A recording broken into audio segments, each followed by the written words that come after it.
دهه زرکمر ما در فصل بهار عجیب طبیعت زیبا دارد.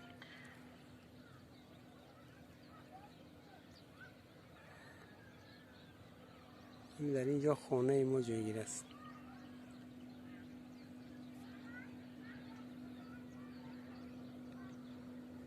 از بلندی دهه زرکمر